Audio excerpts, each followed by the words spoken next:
Thank you for joining us today. We're going to cover a lot of topics, like I mentioned, but first is some important information. Last week, I announced to everyone that a new intranet, OneSource, is launching on August 30th. OneSource is a platform that is supposed to be a lot more user-friendly. I have not seen it or played around with it yet, so I cannot speak from firsthand experience. But especially the search tool is supposed to be a lot easier to navigate than the Exchange has been for us. However, I did find out just today that the first rollout on August 30th does not include anything that's disaster cycle services related. So we still need to continue going to the Exchange for any tools that we're looking for related to disaster cycle services. I'll let you guys know when the rollout is going to happen for that future OneSource launch that does apply to our disaster cycle services. But as of August 30th, any other line of service is going to be utilizing OneSource and no longer utilizing the Exchange. Does anyone have any questions about that? All right. The next exciting and important information that everyone needs to know about is there is a new shelter client intake application that is managed on smartphones. So all of the client intake at shelters is going to be done through this application. It's going to eliminate all of the paper forms that we have a tricky time sometimes keeping management of. You might hear it referred to as SCIA or SCIA. So whenever you hear someone say SCIA or SCIA, they're referring to this new shelter client intake application. It has been used in Guam. I heard from Sunny Sundstrom, who's one of our volunteers but has been in Japan for the last several months. He was able to support in Guam from Japan. They utilized the tool there. Some of the feedback he shared is that they had some connectivity issues. So hopefully those challenges are being worked out by our national teams. He also said he spent a lot of time training people on how to navigate their own smartphone and their own device and how to upload the application. So before anyone deploys, we're going to make sure that they have this application loaded on their phone. I've included some training resources, some links. You can practice in a sandbox, and it goes through how you need to load the tool and tips to use it. This is another one, you guys, I cannot speak to firsthand because I have not gone in and played with it yet, and I have not done the training on it. This is where you will find the training resources and the toolkit. So I encourage anyone and everyone who is involved in sheltering or has a desire to learn sheltering that they go in and they play around with this tool. It will be an expectation before you deploy in sheltering, especially to a disaster relief operation like one of the magnitude of Hawaii or where we really need to efficiently process clients as quickly as possible. Anyone have any questions about that new tool or the expectations around it? Yeah, is that like an app that we can download now, or you just wait until you do training on it? No, you can download it now, and I'll show you when you click on that first link. Let me see if I can get rid of this little box. There we go. It is going to look like this if it comes up. Oh, it's making me log in again. Sorry, you guys. It looks like this for the training tools. Let's just click on it and see what happens. Okay, so client intake, new client. It's not the speediest of tools. That is common throughout our Red Cross applications. And this may have been some of the feedback Sunny was sharing. So it looks fairly simple as far as the forms that you fill out, or I mean the information you fill out. You just go through each one. Let's see. So these are obviously just kind of made up disasters. No shelters to choose. Let's see. So we're going to say tester, client,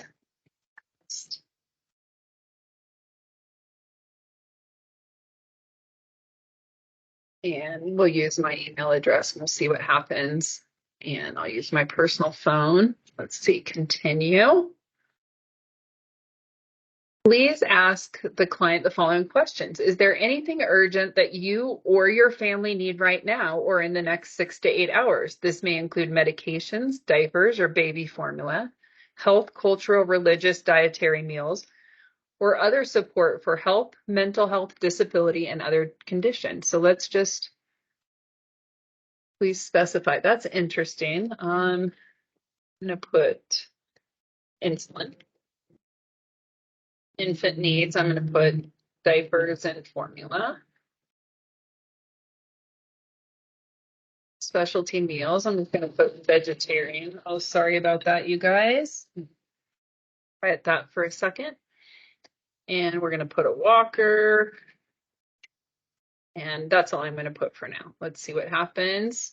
Okay, we can put their room or their room and cot number. So let's just say main 23, and we'll leave that the same. Okay. Do they have any pets? We're going to say, oh, and you can do a pet intake form. That's cool. We're going to defer that for now. And we have consent to share, which that's cool. And then it looks like we have a confirmation page. Let's see if we hit edit household. Okay, so this is where we can add all of the different members of the family. I'm going to just confirm that we have the one right now. And oh, I see. I accidentally hit all 3 buttons with consent, and it cleared the first 2. So I'm going to go ahead and edit that and say, oh,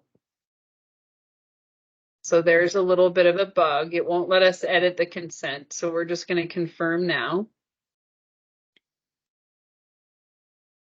Okay, so we did the shelter registration. This is where we could continue with demographics, CMIST, or the shelter resident transition team triage.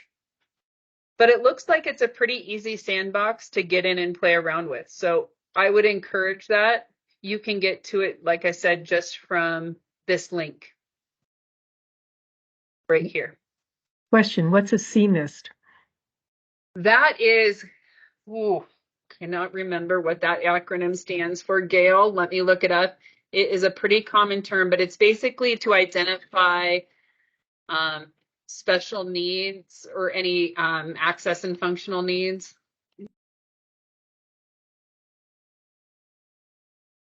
Communication, maintaining health, independence, safety, support services, and self-determination, and transportation. So it's basically going through all of those different items and determining if there are needs associated with them. Thank you. Absolutely. And someday I will remember that acronym. And then they'll change it.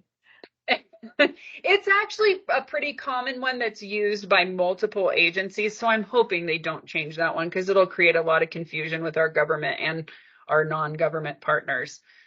Because it's used in health services and health and human services a lot. Any other questions on SCIA or the shelter client intake application? I think we will probably organize some specific trainings, especially we've had a huge influx of new volunteer inquiries because of the disaster in Hawaii. It happens a lot of times when we have large nationally recognized disasters. And so I anticipate we're going to have some shelter training coming up.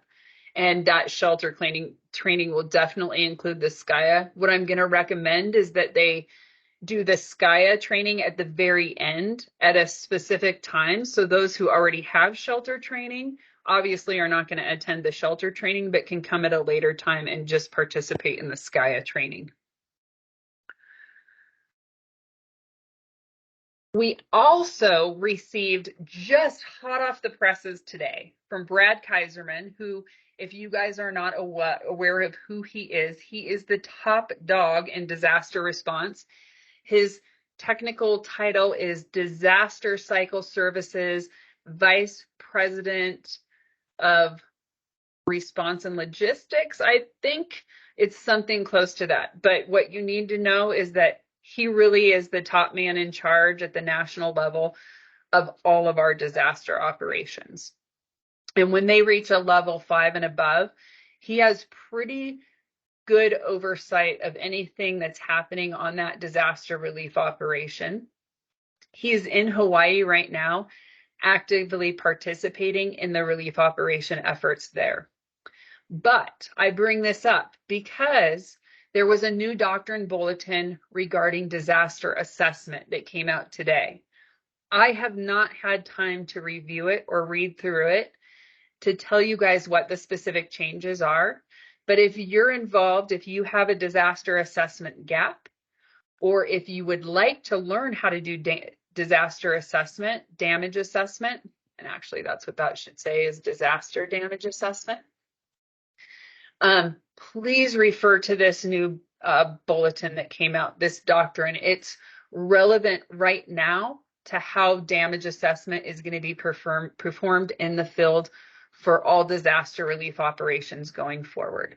So after I review it, I might bring up some special things to take note of next week at our meeting. But for now, I just ask you to review it if you have a damage assessment gap or are interested. Also important to note, you guys, all of the links on this document are only going to work if you're logged into Volunteer Connection. Just like you saw me click on that SCIA link a short time ago, it defaulted back to the sign in for my Volunteer Connection. If that happens, it just means you need to sign in, and then it should take you right to where you need to go. Does anyone have any questions about the disaster damage assessment new doctrine bulletin that came out? All right. So now we're going to talk about what did we do last week. Last week, and I mentioned it and said thank you to Jennifer James because she was there in person on August 16th. We had an Incline Village evacuation exercise and preparedness fair.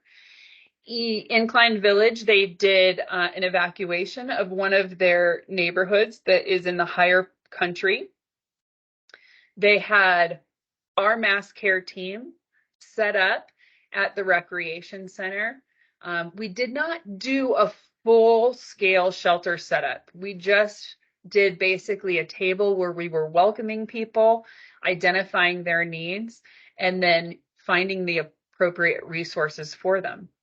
Jen was in our EOC communicating with our county partners and us in the field, specifically Jim Rich and the radio communications team, about needs that were identified in the shelter so that they could be actioned and resourced through the EOC. Jen, since you're on the call, do you have any feedback for us about that experience? Yeah, so I talked to Sherry after the exercise last week, and I already have a background in working at the Emergency Operations Center, so it was a lot of fun just to kind of be in the EOC and see it from that perspective, because I've done a lot of field work and different things, so it was kind of cool to be that liaison between the two different worlds. Did anything come up that was unexpected for you? Well, it was happened very quickly. Like it was kind of rapid fire as far as, throwing different, different injects into the scenario and saying, okay, we need a shelter. And then, all right, is it up and running? And okay, now this person has a horse. What do we do? So it was kind of cool. We had a lot of people there with a lot of experience. So I was just kind of learning from them and then also from Jim, kind of how things work. So I don't know if anything was, I didn't really know what to expect, I guess. So, because I've never, like I said, been in this capacity or in this role before. Fair enough. And that's what exercises are all about, right? Because a lot of people, including our emergency managers from our government partners, they're not involved in a lot of disasters or disaster responses. So these exercises are an incredible opportunity for all the different agencies to get together and test out their communications and test out how it might look. A lot of the feedback from the community was, this isn't real enough. And it's very difficult to duplicate reality during an exercise. For one of the reasons Jen brought up, things are happening rapid fire. They're happening a little bit faster as far as injects are those things that we have to adapt to, like a client walking up with a horse. They happen a lot faster in an exercise than they do in reality. In reality, we're dealing with a lot of people at once at times, but they typically have similar challenges and issues. They don't necessarily have a lot of different unique needs that come up as quickly as they do in an exercise because we only have such a limited amount of time to try and practice these things. Excuse me. So the overall feedback was from the community, from a lot of people, was it's not quite real enough. And we did a lot of explaining about what the exercise was intended for and how we duplicate reality the best we can in the time we have available to do that. The other incredibly unique thing, at least from my experience, is that they had a preparedness fair along with the exercise, which turned out to be super cool. Leslie Hall managed our desk there, or our table. She spoke to more than 130 people. Some of those people were participants in the exercise. Some of those people were just people who had gone to the rec center that day in Incline and were like, what the heck are all these people doing here? What's going on? And then others came from the community because there was a lot of outreach to the community ahead of time to let them know that the event was happening and that they could stop by, even if they weren't participating in the event, to benefit from the preparedness information that was going to be there. So I was thrilled to hear that she spoke to over 130 people. That was a lot more than I anticipated in a community this size of Incline. And we got a lot of kudos for being there in the community that day. Even with the community members who didn't necessarily have positive feedback, they really appreciated us being there, talking to them about it, hearing their concerns, and promising to have future encounters and presentations and opportunities for them to engage and learn disaster preparedness in Incline Village. So a big win overall. On top of that, I don't know if it's related or not, may have been a coincidence, but we received a $5,000 donation from someone in Incline Village that day. So our presence in communities and just being there, letting them know that we're there to make a difference can really impact the delivery of services going forward, whether it be the financial benefits of people making donations or just making people more aware that they need to prepare themselves for disasters and hazards in their area. So huge win. Thank you, Jen. Thank you for all of the volunteers who participated. We had a really good showing considering most people just received notice that morning because I sent out a text message and I said, hey, this is an exercise, but we need to open a shelter. And Colleen, Nancy, and Bruce all came just based on that text and outreach. So awesome kudos to everybody who participated. And if you want to participate in exercises in the future, let me know. We'll find a role for you. Anyone have any questions about that exercise or future exercises? Great. The other big thing that happened this past week is that in our region, we have a disaster relief operation going right now to support clients and individuals who were displaced or negatively impacted by the remnants of Hurricane Hilary as they came into southern Nevada. We currently have 3 guys actively deployed down in southern Nevada. Tim Christie, Mike Algier, and Bruce Burwager drove down in the Ford F-150 on Sunday until they came head on with that hurricane, and they powered through, made it to Vegas, and they were able to support with any needs that came up.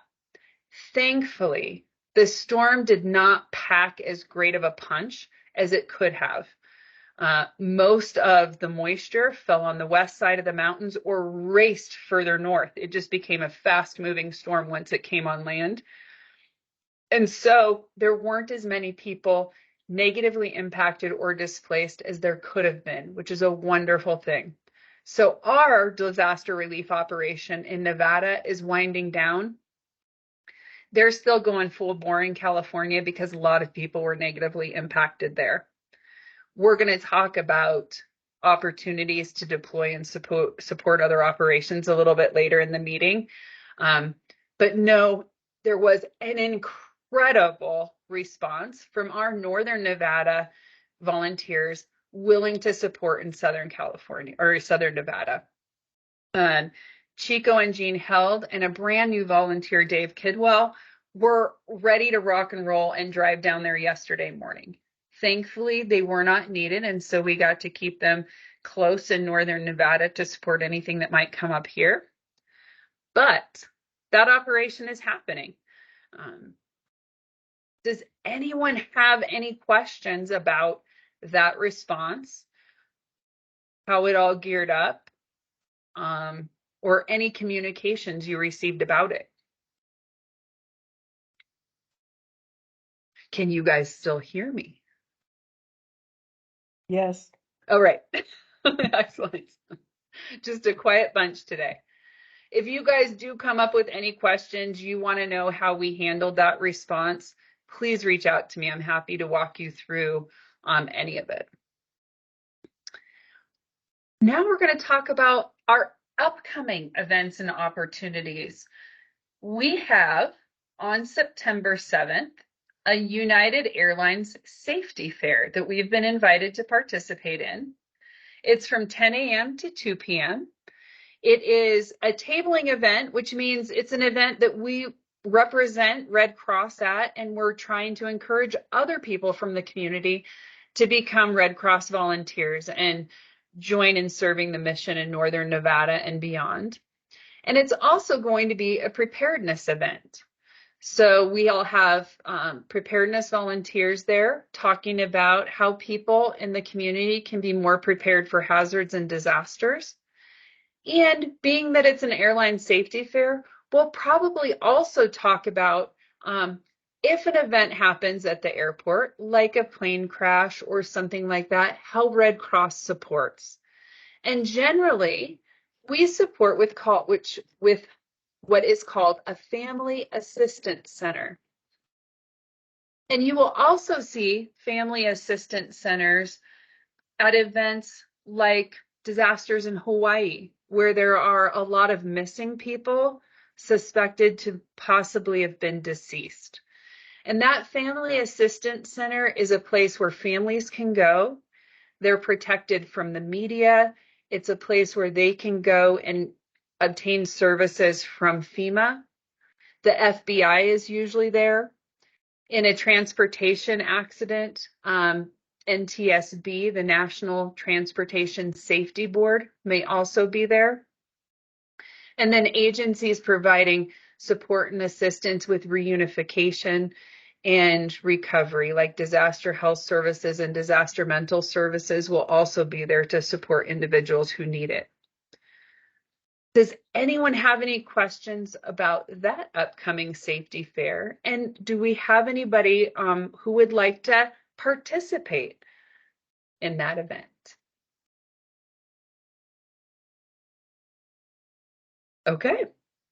There will be another couple of opportunities for you to raise your hand if you reconsider. The other thing that we have going on September 7th is that we have a storage unit full of old office furniture and stuff because we used to have, I don't even know how long ago, an office in Elko. But we need to clean out that storage unit because we're currently wasting donor dollars on paying for it and we're not utilizing the stuff that's in it. So I'm looking for a team of volunteers to work a long day. It's going to be from probably 6 a.m. to 6 p.m. We're going to take all 3 trucks out there.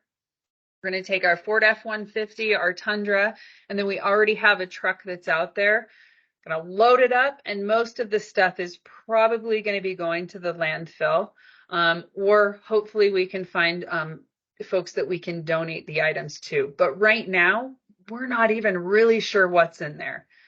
So if you have September 7th available and you do not want to participate in the United Airlines Safety Fair, this is another opportunity for you to help our chapter save some of those donor dollars and just get rid of some old stuff. We need at least 3 authorized drivers to drive each of the trucks, but it'd be better if we had 6 because then we could take turns driving. It's about 4 hours out to Elko. So I'm guessing that the day will kind of look like 4 hours of a drive out there, 6 to 10 a.m. We'll work for a couple of hours, have lunch, and then we'll work for another hour, or hopefully by then are ready to take this stuff to the landfill. We'll dump it, and then we'll head back to hopefully be back to the chapter office by 6 p.m. So anyone who's interested in joining, it'll be a lot of driving, but it'll be a lot of fun to connect and socialize with other volunteers and help us save some donor dollars going forward. Anyone want to raise their hands and be on the list right now? I'm not raising my hand, but you better make sure that the dump is open that day. And what Oh, hours? that's a very good point, Gail, because that is something I have not looked into yet. So thank you. Hey, Sherry. Yes. This is Sarah. How are you?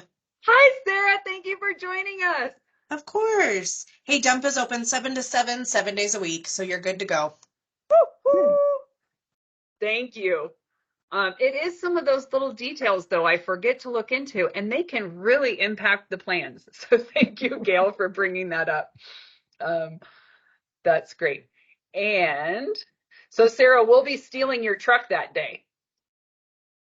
Perfect. I can either drop it off or we can arrange something. Just let me know. Yeah, we'll figure it out as the date gets a little bit closer. Perfect. Thank you.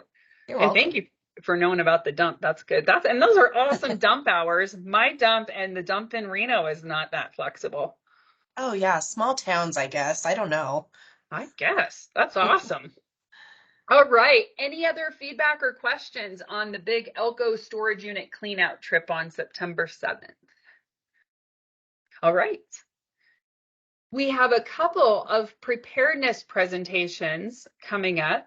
We have plenty of volunteers. However, if you're interested in preparedness, any of our youth presentations, you can observe or you can support those who are going to be there. We're going to be at Hillside Elementary in Lockwood on September 11th, and we're going to be at Hugh Gallagher Elementary School on the 13th of September, and that's in Virginia City. Both of those are going to include our Prepare with Pedro for kindergarten through 2nd grade students and our pillowcase project for 3rd through 5th grade students. Sometimes we play around with those grade levels a little bit depending on how the groups are grouped together. But generally, those are the age groups for those 2 different presentations. Does anyone have any questions about that or any interest in helping support? Okay. We also have, and I don't have many details at all on this one, but on October 7th, the Komatsu tractor folks are having a family safety night, and they've asked us to participate in giving some preparedness presentations. So we're getting more details, but I'll share that more in the future about what that entails and how many team members we need to fulfill their request. Some more opportunities that are just ongoing or regularly scheduled, we need some team members for. Here are the things that we have going on. The first that we're just starting, our first meeting is this upcoming Monday at 3 p.m. It's our post-home fire outreach work group. And this is a monthly meeting to discuss ways that we can execute outreach and increase the volume of requests that our home fire campaign team receives to do smoke detector installs and home fire preparedness education. So one of the amazing ideas that came out of our day at the Sun Valley Preparedness Fair was from Jean Held, and she's going to lead this team with Chico Held. It is to door hang in neighborhoods and communities where we've recently responded to a DAT call, a disaster action team call, where our responders went out and supported a family who was displaced by a home fire or other type of hazard or disaster. So you can attend in person or you can attend virtually. We're hoping to get volunteers throughout our Northern Nevada chapter area because we get DAT calls throughout our whole Northern Nevada chapter area. So it's going to be a really cool opportunity for our DAT team, our home fire campaign, and this group to collaborate and work together in ways that we can make Northern Nevadans safer by installing smoke detectors. So if you are interested in being part of that team or just checking out the meeting to see if you'd be interested, please join us. Like I said, it's going to be Monday at 3 p.m. and we're going to have that meeting monthly every fourth Monday at 3 p.m. So if you can't make this next one, join us next month. The other monthly thing that we're going to start doing is a monthly warehouse cleanup and inventory. It is also going to be every fourth Monday of the month at 1 p.m. So this Monday is going to be the first time we're all getting together at the chapter office. We have a garage I like to call the warehouse in the back of the office. And what we're going to do is do any necessary cleaning. We're going to organize anything that needs to be organized, and we're going to count anything that needs to be counted. Each month, we are supposed to do an inventory of all of our preparedness materials, like our smoke detectors and some of the other things that we pass out, like our pillowcases and some activity books, those different things. So each month, we'll be counting those. We'll also be organizing and determining if there's other stuff that we need to support any disaster responses or our preparedness teams, or even for our tabling events. So getting everything organized, accounted for, and Jean's favorite thing, labeling. So we know what we have after we've counted and organized it. So that's an all hands on deck type thing. Anyone and everyone is welcome to join whenever they're available to do so. But we are looking for it to be a monthly commitment from at least some individuals. Anyone have any questions about that? Ask. All right. Does anyone want to be invited to either of those meetings? And I'll add you to the Teams invite right now. All right. Hearing none, we will move forward and you will have future opportunities to do so. Other help we're looking for is folks who can help organize our meetings and or potlucks. So we have chapter meetings And then we have disaster action team meetings. And typically they occur monthly. Though the past few months, I have not been great at the chapter meetings. We had to cancel our disaster action team meeting this month because of the disaster relief operation going on in Southern Nevada. And that's why we need help, just organizing and keeping these meetings together so we can keep them going each month as anticipated, to give those opportunities to volunteers who want to meet with us, socialize, and just find out more about what's going on in opportunities in Red Cross. Similar to this meeting, but more of an in-person social gathering. So let me know if you're interested in helping organize or put those things together. Also, always a great need and opportunity for anyone and everyone who wants to support our disaster action teams is working as a duty officer. And this can be done virtually from the comfort of your home. Sometimes it's a busy assignment. Sometimes there's no calls at all. A lot of times I will sign up from 5:30 p.m. to 5:30 a.m. and I'll sleep through the night without getting interrupted. Other times I'll get like 3 or 4 calls during the middle of the night and I might be up. So it's kind of a crapshoot, but it's an essential function that helps disaster action team members for our whole region. So when you act as duty officer, you act as that person between our national call center, the client, and our disaster action team members out in the field supporting those clients who call into our national call center for support. And it's usually when we have home fires or multifamily fires, but it's also the first person who gets the call if there's a bigger disaster and gets the motion rolling. So it's a position with a lot of responsibility, but it's vital and it's really crucial in supporting those teams. So if you have any interest in doing that, there's a lot of training and support available. You would never be put on a shift by yourself until you felt comfortable and ready to take those calls on your own. And there's always someone that you can call if you get stuck. So if you have any desire in learning that role and supporting, please reach out to me and let me know when we can set up a plan to get you going. Any questions about being a duty officer? Okay. We are also looking to form what we call shelter strike teams. The shelter strike teams are going to be the first people our duty officer calls if a shelter needs to open up. And like this past disaster relief operation, we could have received requests for multiple shelters.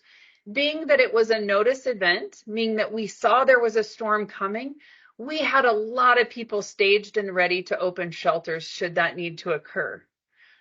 But most of the time with wildfires or home fires that might include many people, like a multifamily fire with an apartment complex, we may not have that notice at all.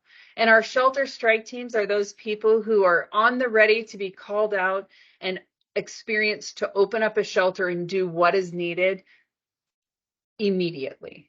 So if you have any interest in learning how to support sheltering, feeding, if you have a license and can support disaster health services, disaster mental health, we're going to call on you to hopefully be part of these strike teams that can help start immediately supporting individuals who need it. Another role that will be part of that is distribution of emergency supplies. And anyone who's interested in pursuing leadership roles on an operation, please reach out to me if you have any interest in learning what a shelter strike team is about or how you can participate on a shelter strike team. Any questions right now about it? Wow, we're going to cruise right through this meeting. Oh, go ahead. Is for the sheltering, what is it called, the gap? Is that a separate course or whatever you'd have to take, like separate courses? Yeah, so probably for you, Jen, it would just be shelter fundamentals, but you may have already taken it as part of your government ops training. We'll have to look. I think I probably did, because yeah, I would be interested if there was any additional things Okay. to be involved in a shelter.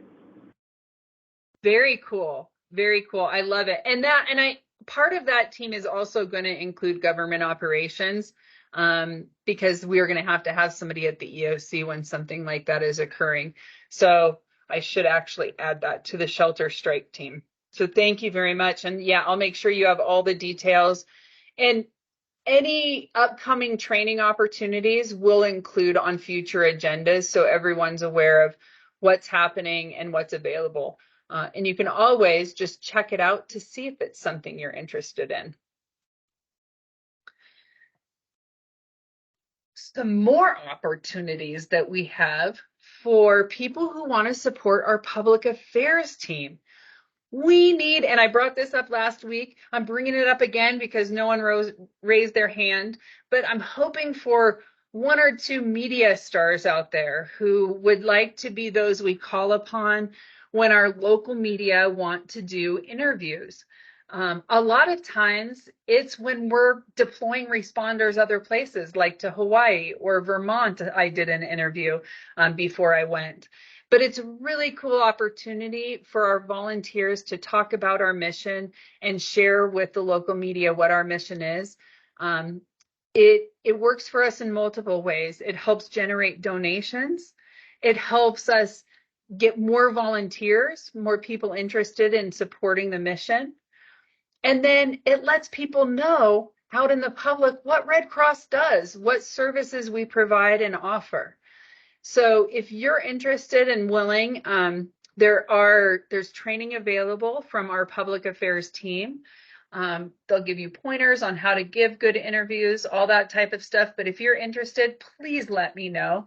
I can give interviews, but it's so much better when we have volunteers give them. The other thing that we need to support our public affairs team is they're always looking for photos to post on social media and to share with other media outlets. Again, to get the word out for all of those same reasons I just mentioned. Fundraising, public awareness of what we do, and generate interest in our preparedness programs, like reaching out to request smoke alarm installs. So if you guys are interested in supporting the public affairs team as a media star in front of the camera or as a photographer behind the camera, please let me know. Does anyone have any questions about those particular needs? Okay. Deployment opportunities. So I've mentioned it already. We have the disaster relief operation going on in Hawaii. It's going to be going on for a while, you guys. So there's opportunities there. It's still just for experienced responders, but I do anticipate that to change as the weeks go on. They did start giving out financial assistance. I think today, may have been yesterday, but immediate financial assistance just started. That's that first wave of assistance that people receive to get them over that initial hump, we might say. There are going to be what we call bridge assistance opportunities for these same individuals, which will be another lump sum of money that's based on the amount of funds that are left over after the response operation, the response portion is kind of wrapped up. So when people donate funds and they say, we want it to go towards the Hawaii disaster response, they'll use those funds to cover the expenses of the response. And then anything left over, they will be able to divide up and actually provide financial assistance to those who've been directly impacted in Hawaii. And it's usually just those who have sustained major damage or their homes have been destroyed. Anyone have any questions about the Hawaii response or deployment opportunities in Hawaii right now? Okay.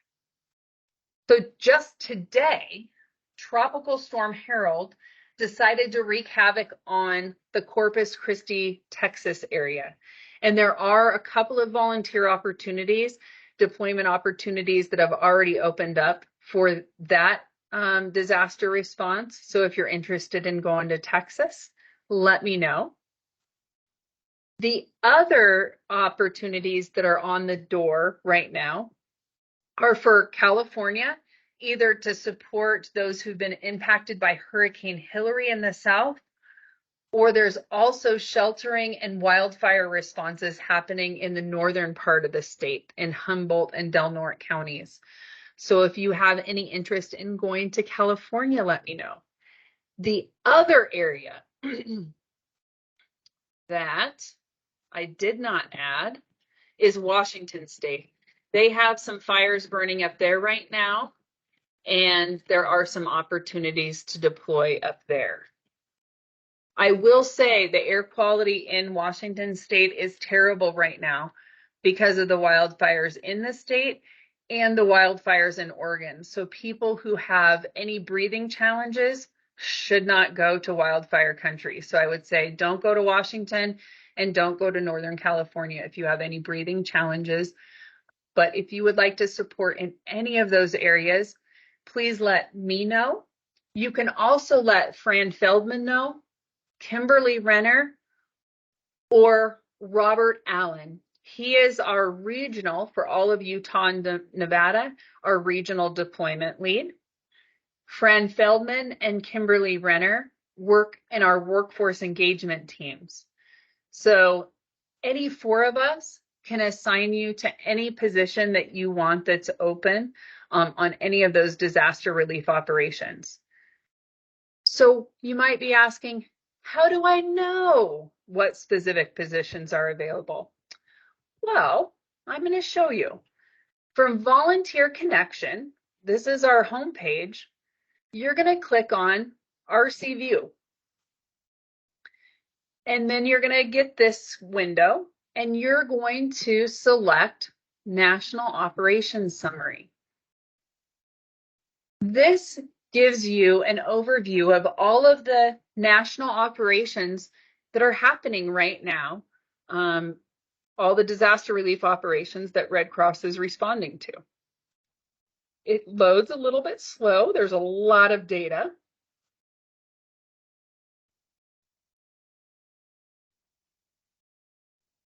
Really, really slow. So right now, all of these numbers that you guys see are active disaster relief operations. So let's see, we'll look at the one right now that's happening in our state. So here is ours that's happening in Southern Nevada. And if you click on it, it tells you it's our division, the Southwest and Rocky Mountain Division. It gives the disaster relief number, which is, this is the 479th disaster relief operation this calendar year, which is, or not calendar, this fiscal year, sorry, which is 2024. And the name is Hurricane Hilary, Nevada. That's pretty much all you can see from this window, but it lets you know everywhere we have disaster relief operations going on. Typically, when you see a 3, a 2, that means they're not looking for people from outside the area to support. It's not always the case, but most times. Like you can see, there's a 3 in Southern California. They are requesting support because California has disaster relief operations from up here all the way down here. So there are multiple positions open, even though it's a level 3. How do you find out which specific positions are available? This is where it gets a little bit weird. You actually click on logistics because people are considered a resource like stuff. And so this is just the tab on this National Operations Summary where staffing fits in the best for the model. Right now, this shows you all of the current staff that are assigned. So right now, there are a total of 1,378 responders supporting all of the different disaster relief operations going on throughout the nation.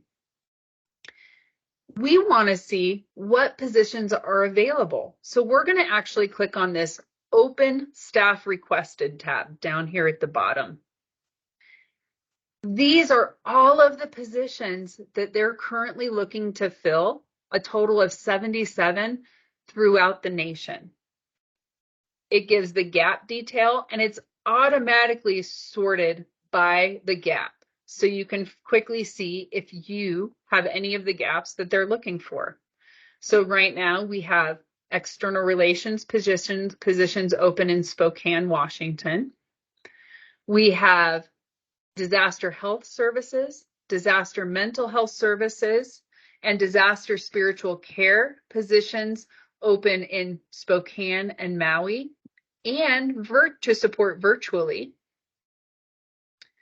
We have logistics positions, which include facilities, in-kind donations, life safety asset and protection, which is kind of like our Red Cross security, procurement, supplies, and transportation. So a lot of logistics needs in San Diego, almost all of them.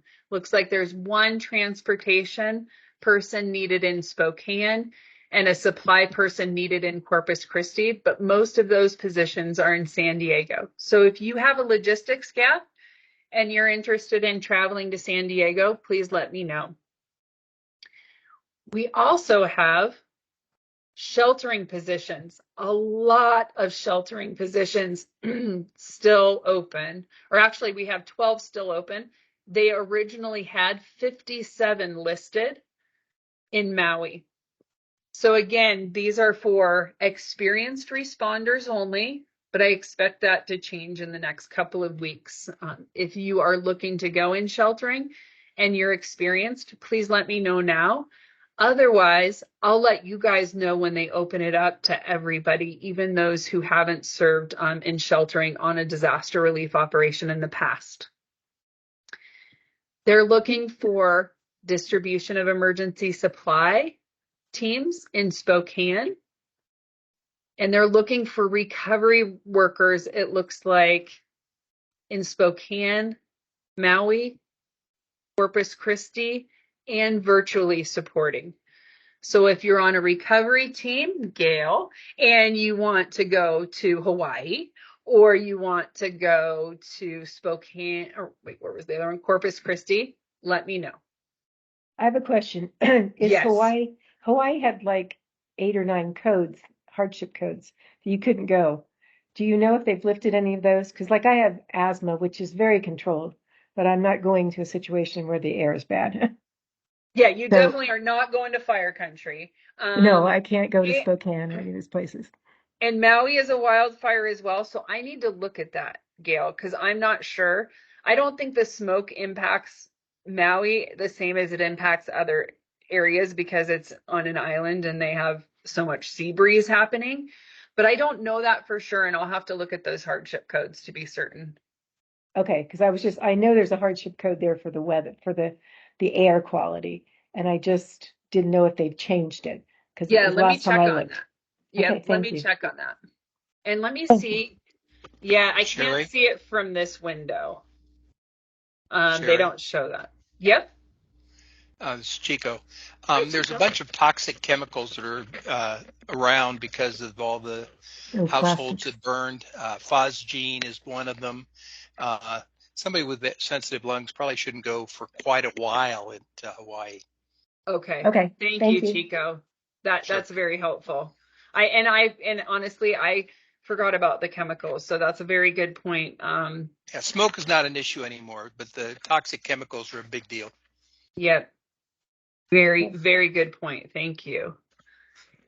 Does anyone else have any questions about disaster relief operation opportunities to deploy, experience that's required, anything like that?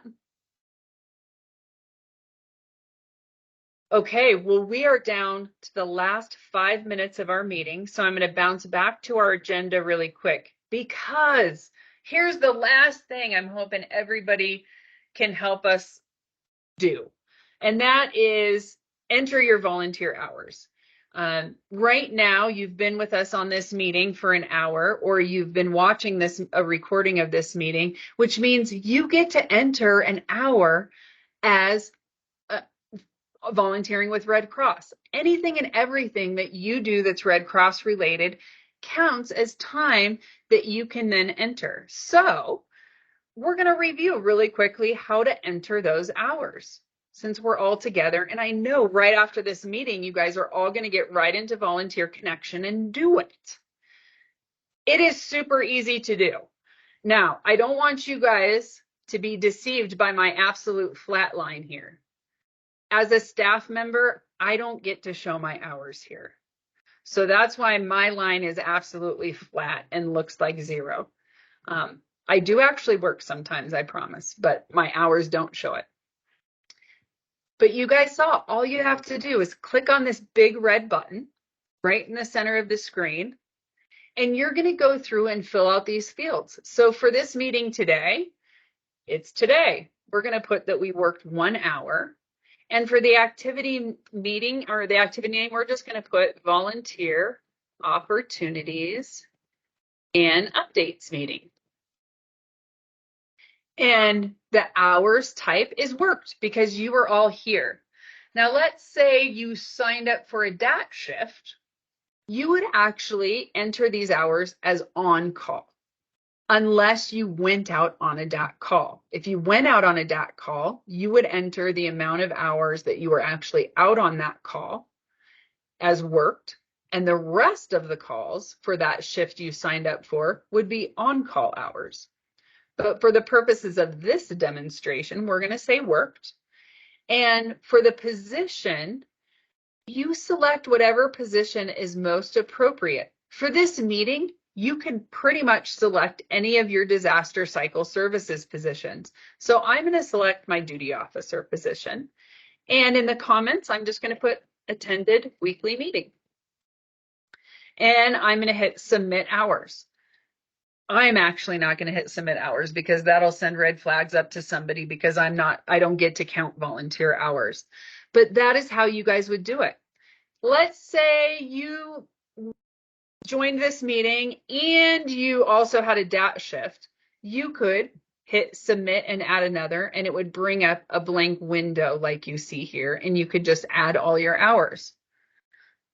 We also have an option. Let's say you do something regularly all the time. You pretty much work the same amount, or you volunteer the same amount of hours each period. I'm going to use Kirk Yates as an example. He's on our home fire campaign. Every Friday, he and his team go out and they install smoke detectors, or they do other volunteer work that's associated with our home fire campaign. And he says, I pretty much volunteer 40 hours a week. So for him, and it's basically all supporting the same function, we would go in and we would just put 40 hours in, and we'd let him submit it once for the whole month. Does anyone have any questions about volunteer hours, why we enter them, or how to enter them? All right. Well, with that, you guys, we're ending right on time at 4:59. Thank you so much for attending. I look forward to seeing you next week. And if anyone watching the video of this meeting has any questions, or you guys who are attending right now have any questions, please reach out to me anytime. You guys all have my phone number. You all have my email address, and I'm happy to get back to you with any questions I can, or research anything at any time. With that, unless there's anyone with any final questions or comments, we're going to close out, team. Thank you, Sherry. Thanks, Sherry. Thank you. Have a great afternoon, everybody. Bye.